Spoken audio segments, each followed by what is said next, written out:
இனிய மாலை வணக்கம். இந்த நிகழ்ச்சியை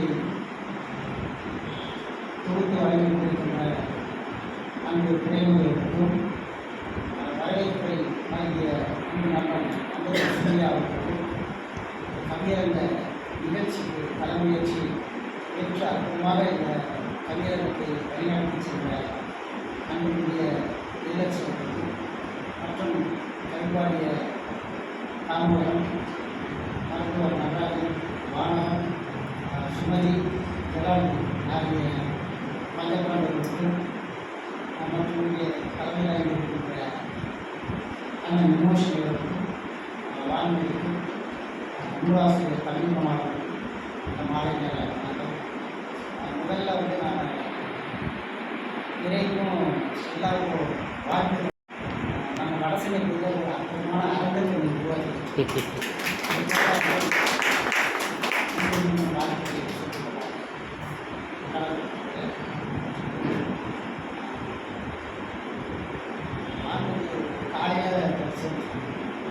காலையில் படிக்கலான்னு பாயிண்ட் செய்ய வரும்போது அவர் வீட்டில் கூட சொல்லவே இல்லையே பாயிண்ட் இல்லை நிகழ்ச்சி அவ்வளோ அருமையான நிகழ்ச்சி, நல்ல நிகழ்ச்சி. அது இப்போ மாலை வரைக்கும். ஆனால் ஒரு விஷயம் சொல்லணும்னா, இந்த ஒவ்வொரு கவிதைகளை பற்றியுமே ஒரு 10 நிமிஷம் எடுத்து, ஒரு கவிதைக்கு 10 நிமிஷம் வச்சாக்க மகாபாரதம் ஒரு தொடர் சொல்லிலாம் ஒரு மாதத்துக்கு போடலாம். ஆனால் ரொம்ப சுத்தமான ஒரு நேரத்தில் நிற்கிறோம். முதலாவதாக இந்த அட்டைப்படத்தை வாழ்கிற ஆர்ட் மாஸ்டர் என்ற வார்த்தைகளை நான் தெரிவிச்சுக்கிறேன். அற்புதமான ஓவியம். இந்த ஒட்டுமொத்த கவிதைகளுக்குள்ளான ஒரு விஷயத்தை முன்னெடுக்கிறார்.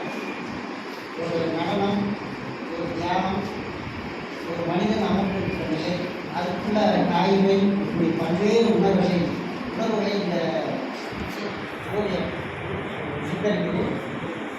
தமிழ் மாவட்டம் வெளியிட்டிருக்கிறாரு. 176 பக்கம், 200 ரூபாய் விலையில் போட்டிருக்காங்க. சுவடு நன்மைகிறார் இன்னும் அவர் வெளியிட்டிருக்கிறார். காலச்சிற்பம், காலம் இங்கே சிற்பமாக இருக்கிறார், இல்லை காலம் வாழ்க்கை என்ற சிற்பத்தை காலம் வடிவமைக்கிறதா என்று நான் பல்வேறு கோணங்களில் இதை பார்க்கும்போது, கவிதையும் ஒரு சிற்பமாக இங்கே எடுத்துக்கொள்ளப்படுகிறது. காலம் வடிக்கின்ற சிற்பம் நம்ம வாழ்க்கை ஊடாக வருகின்ற அத்தனை உணர்வுகளும் அத்தனை சம்பவங்களும் இங்கே சிற்பமாக வடிக்கப்பட்டுள்ளது. இது கவிதை களஞ்சியமாக காலம், சிற்பம், கவிதை, களஞ்சியம் என்ற 4 வார்த்தைகளின் கூட்டிய இந்த நூல் உருவாக்கப்பட்டிருக்கிறது. ரொம்ப விரிவாக பேசுறதுக்கான நேரம் இல்லை. சுருக்கமாக சில விஷயங்கள் முடிச்சுக்கிறேன். அடுத்த சில கூட்டங்களில் ஒரு பெரிய மகிழ்ச்சி, ஒரு நீண்ட இடைவேளைக்கு பின்பு பதிவு மீண்டும் அந்த ஓட்டத்தை துவங்கியிருக்கிறது. இனி எல்லா விஷயங்களையும் மீறி அல்லது மறந்து புதிய ஒரு பயணத்தில் நாம் இன்றைக்கு தொடங்குகிறோம் என்பதை சொல்லி, தொடர்ந்து பதிவின் இயல்புகள் தொடர்ந்து இந்த இலக்கியத்தில் வடசென்னையிலே தனது பயணத்தை தொடங்கும் என்று சொல்லிக்கொண்டு பிடிச்ச சில வரிகளை மட்டும் நான் சொல்லிடுறேன். 21ஆம் பக்கத்தில் சொல்கிறார், பொய்க்கோபம் சுகமானது, பொய்ச்சிரிப்பு ஆபத்தானது. ரொம்ப ரசித்த இந்த வரியில் பொய்க்கோபம் சுகமானது, பொய்ச்சிரிப்பு ஆபத்தானது. நம்ம வீட்டிலலாம் சொல்லுவாங்க, அதாவது அழுகாக சொல்கிற வார்த்தை நமக்கு சிரிக்க சொல்கிற வார்த்தை நம்பாத அப்படின்னு. அதோட அந்த நுட்பத்தை இங்கே அனுபவிச்சிருக்காரு. நட்பை பழகித்தான் காப்பாற்ற வேண்டும், கட்டாயங்களை விலகியும் காப்பாற்றலாம். நம்ம வாழ்க்கையில் அந்த அனுபவம் நம்ம நிறைய எடுத்துக்கிறோம். செருப்பு கவிதை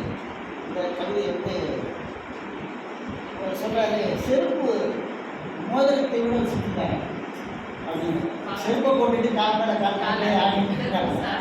அப்போ வந்து அந்த கவிதையில் சொல்கிறாரு,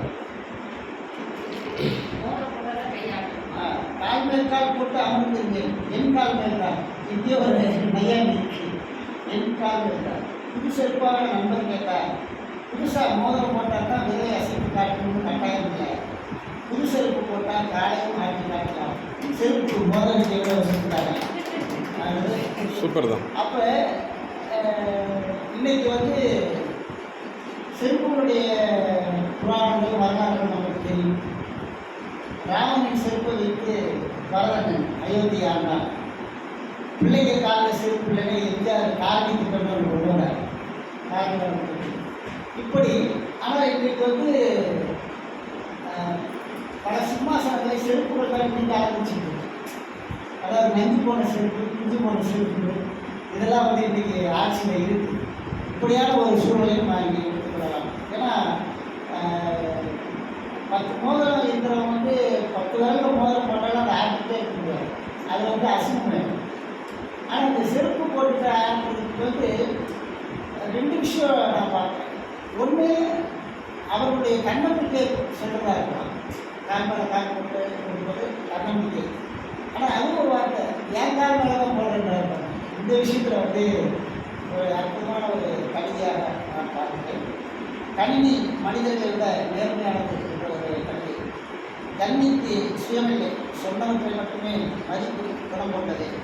இப்போ என்னுடைய எந்திரங்களோடு பயன்படுற கவிதை வந்து ஒரு எந்திரத்தை வந்து எப்படி மனிதனுக்கும் எந்திரனுக்கும் ஒப்புமை பண்ணி எழுதியிருக்கான். மிக சிறப்பாக இருக்குது. நிறைய கவிதைகள் எனக்கு பிடிச்ச கவிதை. இந்த மாதிரி அப்பா ரயிலுக்குள் இறங்கவும் முயற்சி வராங்க, பிளாட்பார்க்கில் ஏறவும் முயற்சிக்கு போகிறாங்கன்ற விஷயம். இன்னொரு கவிதை வந்து விளக்கை ஏற்றுனர் முயற்சி பண்ணுறதில்லை, நண்பர்கள் கவிதை பணி ஓய்வு பெற்றவன். அப்போ அந்த கவிதை வந்து வாழ்க்கை சொல்லிடுச்சு. அதாவது இரவு முழுக்க நாடகத்தில் ராஜாவை நடிச்சுட்டு எல்லா வேஷம்லாம் கழிச்சிட்டு டீ கடையில் காட்ட டீ சாப்பிட்டுருக்கான். ஆனால் அந்த டீ கூட சொல்லணும்ல, பஸ் வெடிச்சு அந்த டீ கிளாஸை வச்சுட்டு போயிருக்காங்க. அப்போ இதில் அந்த கவிதையின் காத்திருப்பை விட இன்றைக்கும் நாடக நடிகர்கள் எவ்வாறு ஒரு அவலமான வாழ்க்கையை வாழ்ந்து கொண்டிருக்கிறார்கள். அற்புதமான நாடகங்கள்லாம் அவங்க நான் யூடியூப்பில் பார்த்தேன். அவ்வளோ அழகாக நடிக்கிறாங்க. ஆனால் அவங்களாம் வந்து ஒரு 1000-2000 சம்பளத்துக்கு இரவு முழுக்க 6 மணிக்கு ஆரம்பிச்சு காலையில் 6 மணிக்கு சூரிய வந்தோம்னா ராமாயணம் மகாபாரதம் முடியும். ஆனால் ஒரு 3 மாதத்தில் நடிச்சுட்டு 100 கோடி ரூபாய் சம்பளம் வாங்குற நடிகர்கள் வந்து இருக்கிறாங்க. ஆனால் அப்போ இந்த திறமைக்கும் அந்த வெளிச்சத்துக்குமான பதட்டத்துக்குமான வித்தியாசத்தை வந்து இந்த கவிதையை நம்ம உணர்வோம். அடுத்து சமுத்திரம் நம்மளுடைய அலைகளை பற்றி சொல்கிறாங்க. மனநோயாளி கவிதை. அந்த கவிதை வந்து ஒரு அம்மா ஃபோனை நோண்டிருக்கிறாங்க. குழந்தை அப்படி தண்ணி நடுரோட்டில் போட்டு திடீர்னு எதிரில் ஆட்டோ வருது. அப்போ அந்த எதையோ பார்த்து பேசிட்டு இருக்கிற ஒரு அழுக்கான உடையின்ற ஒரு மனநோயாளி வந்து உடனே வந்து தூக்கினா அந்த அண்ணம்மா மண்டது குடிக்கிட்டு அவன் அந்த குழந்தைய தொட்ட இடத்துல வந்து அசூயாக பார்த்து வச்சுட்டு. இப்போ இது இருவேறு விதமான விஷயங்களை பார்க்குறோம். ஒன்று, ஒரு மனநோயாளி ஒரு அழுக்கான அந்த குழந்தையை கொடுத்தாங்க, இல்லை அவன் கை வைக்கக்கூடாத இடத்துல கை வச்சு கொடுத்தாங்க. ஆனால் மனநோயாளி கருத்துக்க அது இந்த அம்மா அப்படி நினச்சிருக்கலாம், இப்படி இந்த கிடைக்க வச்சுட்டே இருக்கு. அப்போ ஆனால் கடைசி குறிப்புதான் அந்த குழந்தை இந்த அம்மாவோட அசூயை எதையுமே சட்டம் பண்ணாமல் ஒரு மகா மனிதனை பார்த்து கூட அந்த மனநோயை பார்க்கணும். அங்கே தான் வந்து கவிதை அந்த ட்விஸ்ட்டு. பெரும்பாலும் பார்த்தீங்கன்னா விக்ரமாதித்தனுடைய கவிதையை ஏதோ சொல்லிட்டு போவார். கடைசியில் ஒரு அந்த கவிதை போக்கையே மாறணும். அந்த மாதிரி நிறைய கவிதைகளை வந்து அப்படியே ஏதோ ஒன்று சொல்லிகிட்டே போகிறாங்க. வான்மதி சொல்கிற கவிதைகளை கடைசியாக சொன்ன அந்த வேலை அந்த மாதிரி நிறைய கவிதைகள் வந்து அந்த மாதிரி ஒரு ட்விஸ்ட் பண்ணுவாங்க. அப்புறம் எல்லோருக்கும் அரசியல் ஒரு கவிதை.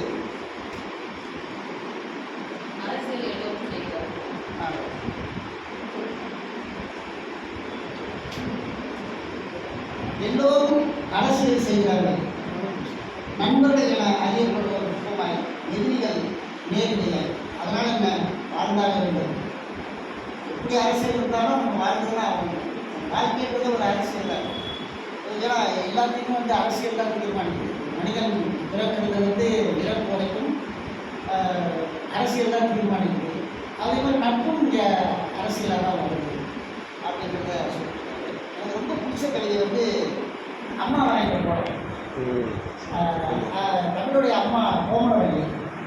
அவன் அதிகாலையில் அந்த இருட்டான நேரத்தில் வாசலை பெருக்கி சாமி கும்பிட்டு அந்த கோலம் போட்டு அந்த முகமேட்டில் இருக்கிற பறவை கொடியில் பறவை பூவை வச்சு அந்த பூவை கொண்டு வந்து அந்த கோலத்து மேலே வச்சதும் வெளிச்சம் பரவி. அப்போ அந்த வெளிச்சமானாங்கன்னா அவங்க அம்மாவோட அன்பை பார்க்கணும். அந்த அன்பு தான் அந்த பறவை பூவை பார்க்குறேன். அவங்களுடைய அன்பு எப்படி இந்த குடும்பத்துக்கு வெளிச்சம் தருது அப்படின்ற விஷயத்தை நான் அதில் பார்க்குறேன். முஸ்லீம்னு ஒரு கவிதை, அது மக்கள்னு ஒரு கவிதை.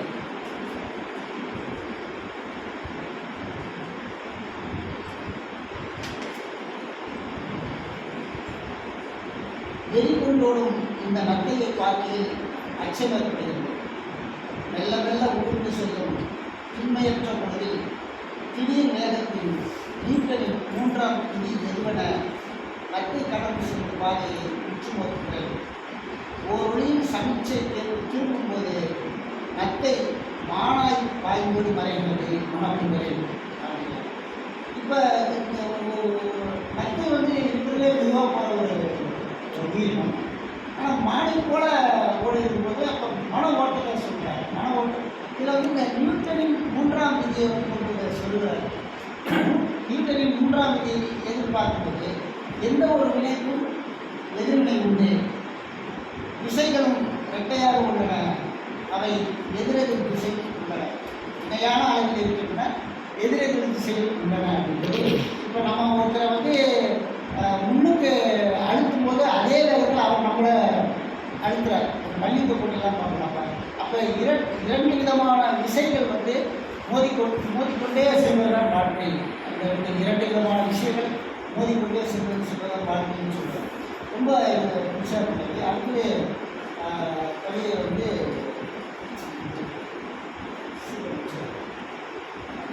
வல்மோன் ஃப்ராய்டு ஒரு பெரிய நீண்ட கவிதை பக்கத்தில் வருது. அதாவது நெடிய பாம்பு வருமான கருதாத தருணத்தில் சரசரமாக சட்டமன்றத்தில் நடத்தி அப்படியே தொடர்ந்து போகிறார்.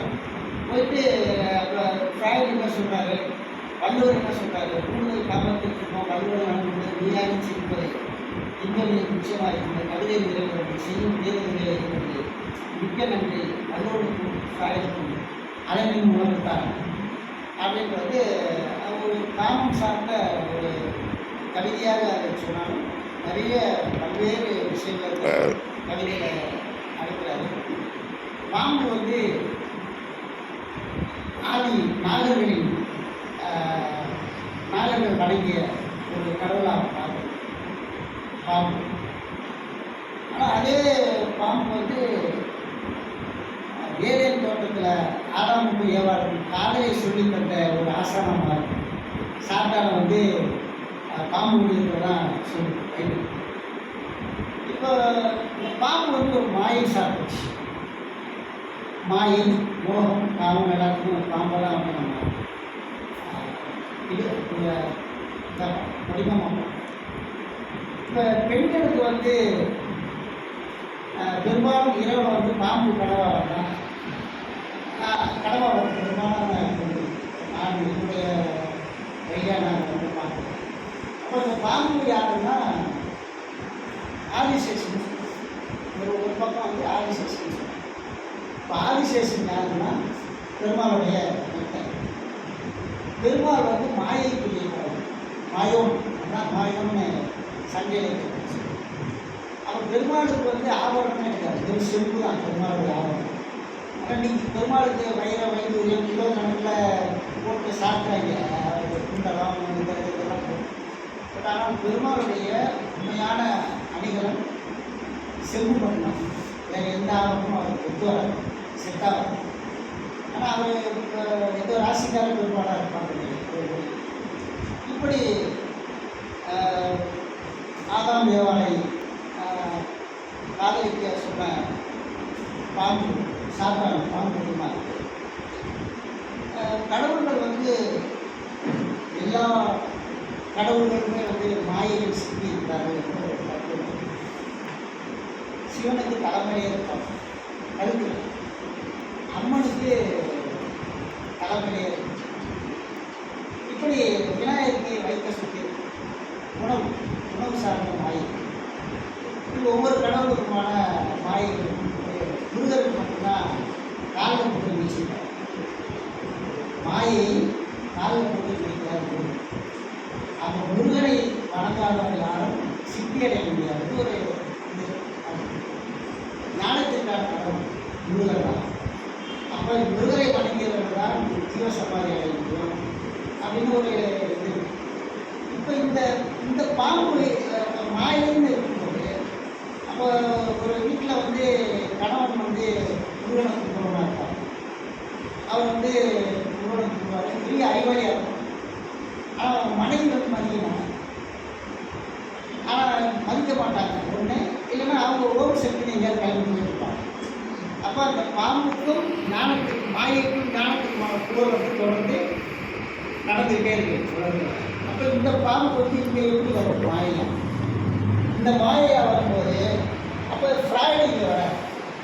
ஃப்ராய்டு என்ன சொல்கிறாருன்னா, உள்ளார்ந்த தூண்டுதலை மீண்டும் மீண்டும் தூண்டிக்கொண்டே இருப்பதால் இறுதியில் இன்பம் தீர்ப்பதாகனு சொல்கிறார். தூண்டல் இருந்துகிட்டே இருந்தாலும் கடைசி வரைக்கும் இன்பம் நிற்கும் அப்படின்னு சொல்கிறார். வள்ளுவர் என்ன சொல்கிறாரு? ஊடுதல் காமத்திற்கு இருக்கும், அழைத்திருக்கும் கூடி உயர்வு. ஊடல் இருந்தால்தான் கூடல் சரியாக இருக்கும். இப்போ இந்த இத்தனை விஷயங்களையும் இந்த கவிதை உள்ளடக்கும். அப்போ இதுக்கு யார் தேவைப்படுறாங்க? வள்ளுவனும் ஃப்ராய்டும், அதையும் தாண்டி எதில் இருக்கிற நீயும் இருந்தாலும். அப்போ அது தத்துவம் என்ன அப்படின்னா, இருபாடு காமம் என்பது இருபாடு தன் சொந்தமாக காமம் அடைய முடியாது, அதுக்கு இன்னொரு துணை தேவைப்படும். அப்படிப்பட்ட அந்த துணை இருந்தால் அந்த காமம் சரியாக இந்த இவ்வளோ விஷயத்தை நான் அந்த கவிதையில் பார்க்குறேன். அடுத்தது பூங்காரம், குலதெய்வத்தை பற்றி ஒரு கிடையாது. அந்த குலதெய்வத்துடைய வரலாறு, ராணுவ வீரர் போராது மரணம் அடைந்தார். அவருடைய ஆயுதங்களை வச்சு பூஜை செய்யுங்கன்னா அந்த ராணுவ அதிகாரி கடந்து வந்து சொல்கிறார். ஒரு 200 ஆண்டுகளுக்கு உட்பட்ட ஒரு குலதெய்வ வரலாறு சொல்லிட்டு போகிறார். அதுக்கு மயிலோ பற்றி சொன்னார் கவிதை இருக்கு.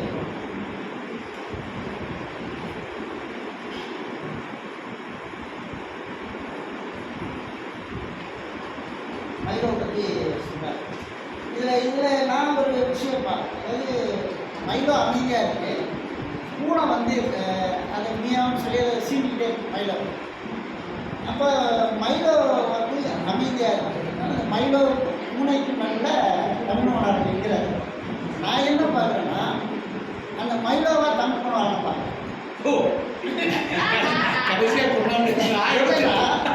என்னன்னா, ஒன்று பூனையை பார்த்து குறைக்கணும், இல்லை கடிக்கணும். எதுவுமே பண்ணாமல் பூனை நீ குறைச்சிக்கிட்டே இரு, நீ வந்து கத்திக்கிட்டே இருன்னு சொல்லி மயிலை தமிழ். அப்போ பூனை திரும்ப சீண்டிகிட்டே தானே இருக்கும். அப்போ அதான் என்னன்னா, அது அப்போ நீ யாருக்கு நீ ஏன் ஓட்டிட்டு போடான்னு விட்டுருவா அப்படி நம்ம எடுத்துக்கலாமா? அந்த ஒரு பாருங்க இந்த பல்கலைக்கழகம் வந்து ரொம்ப அருமையான ஒரு கவிதையாக இருந்தது. இன்னொன்று வந்து 94 ஒரு கவிதை, சின்ன கவிதை தான், ஆனால் ரொம்ப ஒரு நிறைய விஷயங்களை சொல்லக்கூடிய கவிதை. வாழ் வைத்திருப்பவன் கொலையாளி என்றால் வாழ்க்கை வைத்திருப்பவன் தெய்வம் இருக்கிறார். வாழ் வச்சிருக்கிறவன் மட்டும் கொலையாளி இல்லை, வார்த்தையில் என்ன அவ்வளோ மோசமான வார்த்தைகளை வச்சுக்கிறவங்க ஒரு கொலையாளி தான். மன அளவில் கொலை செய்யலாம்னு சொல்கிறாங்க. மன அளவில் வார்த்தையில் அவர்களுடைய எப்படி கொலை செய்யலாம் என்பதை வந்து இந்த கவிதையை சுட்டி காட்டுது. இப்படி நிறைய கவிதைகள். இருள் என்பதும் தூள் மாற்றி சுற்றுலாங்க தேநீர் சாப்பிட வச்சு ஒரு கவிதை. அடுத்து குட்டி கூழாங்கல்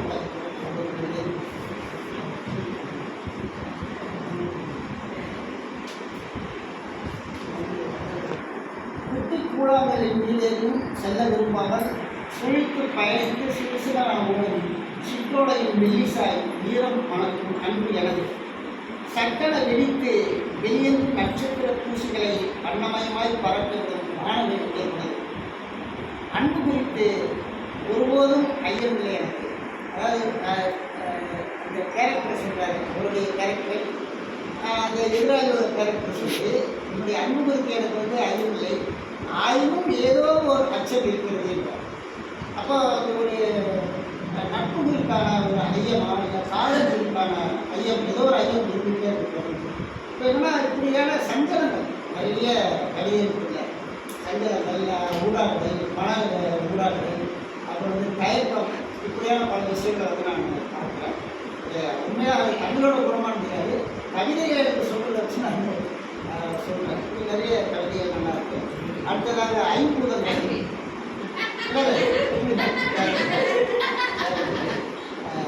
அடுத்து வந்து பன்முகத்தின் முக்கிய பேசுகிற கவிதை ரொம்ப பிடிச்சது. கொரோனாவை பற்றி ஒரு 4 கவிதை கொடுத்தாங்க. ஊரடங்கு திடீர்னு அறிவிச்சது, மக்கள் வந்து ஆயிரக்கணக்கான கிலோமீட்டர் வந்து நடந்தே போன விஷயத்தை வந்து கவிஞர்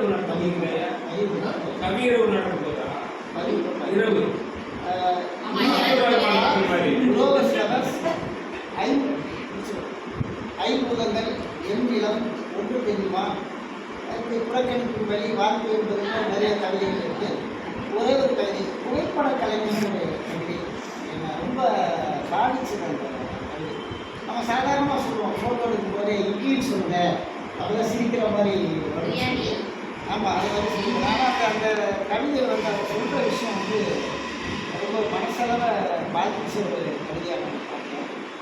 அவருடைய ஒரு நண்பர் சொன்னார், புகைப்பட கலைஞன் புகைப்படம் எடுப்பவர்களை தான் அப்படி சொல்வதில்லை, எடுத்துக்கொள்வதில் அவருடைய புகைப்பட கலைஞன் அலைபேசி இப்போதல்ல கருப்பு வெள்ளை கடற்கரை என்ற கோடிகா கடற்கரையே நாளதாக்கம் படிப்பு கேமராவை நிறுத்திவிட்டு முன்னிற்பார். இன்றைய செல்ஃபிக்கு இணையாக அவனோடு செல்லும் சுற்றுலாக்கள் பயணங்கள் புகைப்படங்களால் வளரும். எடுக்கும்போது சட்டன இட்லி என்று சொன்னால் சிரிக்க முடியும் கிடைக்கும்பார். தொப்பை தெரியாமல் சில மொழிகள் மூச்சு விட்டு சொல்லித் தருவார்.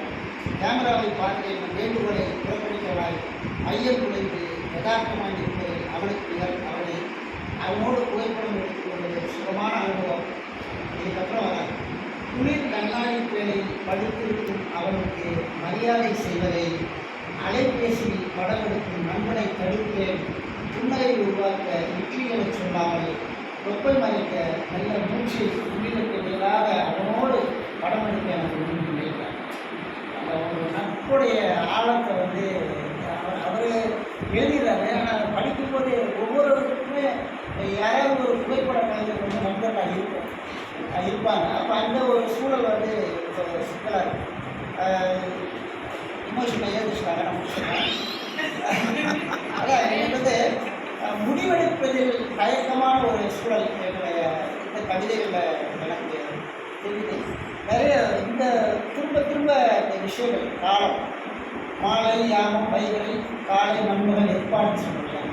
இந்த சிறு பொழுதில் தொடர்ந்து இந்த கவிதைகளை வந்து நிலவு வருது, கதவு அடிக்கடி வருது, தேடி வருது, இருளும் வெளிச்சமும் மாறி வருது, துரோகம் வருது, சொற்கள் வருது, இப்படியான விஷயங்கள் தொடர்ந்து இந்த கவிதைகள்.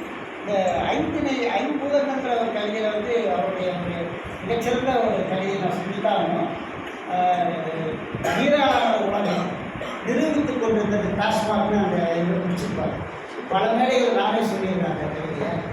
இப்படி ஒரு அழகான ஒரு நூல். துரோகத்தை பற்றி சொல்கிறார் வள்ளுவர். சொல்கிறாரு, விழித்தாரின் வேறு நல்ல நன்ற தெளித்தாரின் தீமை குறிப்பிட்டார். எல்லோரையும் வந்து தன்னை நம்பி தனது வீட்டுக்குள் வர வைத்து தன்னை உற்ற நண்பனாக நினைக்கின்ற ஒருவனுக்கு துரோகம் செய்வன் செத்தவனாக கருதப்படுவான் அப்படின்னு வள்ளுவர் சொல்கிறாங்க. இப்போ இருவருக்கும் ஒரு 2 நண்பர்களுக்கும் துரோகம் வராது, 3ஆவது ஒரு உள்ள நுழைந்தது தான் அந்த வந்து துரோகம் வரும். அப்போ அந்த யாருக்கு அப்போ இந்த 3 பேராக அப்புறம் யாருக்கு விஷயம் இந்த மூணாவது ஆளு நிம்மதி உள்ள போறாரு. இப்போ ஏன் அந்த மாதிரியான சூழல் வருதுன்னா அதிக ஆசைகள் தன்னை முன்னிறுத்தக்கூடிய எதிர்பார்ப்பு இப்படியான விஷயங்கள் இருக்குது. அங்கே வந்து யாரோ ஒரு துரோகியாக மாறுறார். துரோகத்திற்கு எதிர்பார்ப்பு யார் உலகத்தை தக்க வைக்கிற விஷயம் இப்படி வந்து துரோகம்னு ஒன்று வந்துச்சுன்னா அதுக்கப்புறம் அது சரி வரும். அதை நிறைவேற்றுவதற்கான சரியாக இதெல்லாம் வந்து அவரோட நண்பர்களை பிரிப்பது மித்திரபேதம் செய்வது போன்ற விஷயங்கள் வந்து தொடர்ந்து இந்த கவிதைகளை பார்க்கிறோம். இருந்தாலும் துரோகம் பல வரலாறுகளை பெற்றிருக்கிறது. நல்லது துரோகம் வந்து நல்லதும் பண்ணியிருக்கு, கெட்டதும் பண்ணியிருக்கு. அதாவது 3ஆம் நந்திவர்மனை கொலை செய்ய காவாளிகள் கொண்டு சேர்ந்து அவனை 100 பாடல்கள் நந்தி கலந்தவன் பாடுறான். 100வது பாடலில் அவன் பண்டிகையோடு இருந்து சாம்பிடாங்க. ஆனாலும் நந்தி கலம்புங்கிற ஒரு அற்புதமான இலக்கியம் நமக்கு கிடைத்திருக்கிறது. துரோகம் செய்த நன்மையான. அடுத்ததாக யூதாஸின் துரோகம். ஒரு மனிதனாக இருந்தவனை தேவனாக மாற்றி யூதாஸ் செய்த ஒரு துரோகம். சாதாரண மனிதனாக இருந்த இயேசுவை இறைவனாக மாற்றிவிட்டு தேவனாக மாற்றிவிட்டு இந்த துரோகத்தை நான் பார்த்தேன். இந்திரனின் துரோகம் அகலிகையை நல்லாக்குது. ராமனுடைய பாதம் வந்து அந்த அகலியை மீண்டும் எழும்போது அந்த ராமனுடைய பெருமையை சொல்வதற்கு அந்த இந்திரனின் துரோகம் பயன்படுது. இப்படி தீமையிலிருந்து ஒரு தொண்டைமானின் துரோகம் வீரபாண்டிய கட்டமைப்பை தூக்கி போவதை தூக்கி பல வரலாறுகளை பார்த்தா சகுனியின் துரோகம். இந்த சகுனியின் துரோகம் எடுத்துட்டோம்னா பாண்டவர்களையும் வதைக்கிறது, கௌரவர்களையும் அழைக்கிறது, பக்கமும் நட்டத்தை ஏற்படுத்தியிருக்கிற இந்த சகுனியின் துரோகம் தான் வந்து மிக மோசமான துரோகமாக நான் பார்க்குறேன். அப்படிப்பட்ட துரோகங்களிலிருந்து இந்த மன அவஸ்தைகளிலிருந்து வந்து நிச்சயமாக இந்த அவ்வளவு கவிதைகளும் ஒவ்வொருவருக்கும் ஒவ்வொரு விதமான உணர்வுகளை தரக்கூடிய கவிதைகளை படைத்திருக்கிறார் தமிழ். அந்த விலை இது ஒரு அற்புதமான நூல். அடுத்தடுத்த நிகழ்ச்சி இதை பற்றி நாம் விரிவாக பேசலாம். வாய்ப்பு நிறைவு செய்கிறேன்.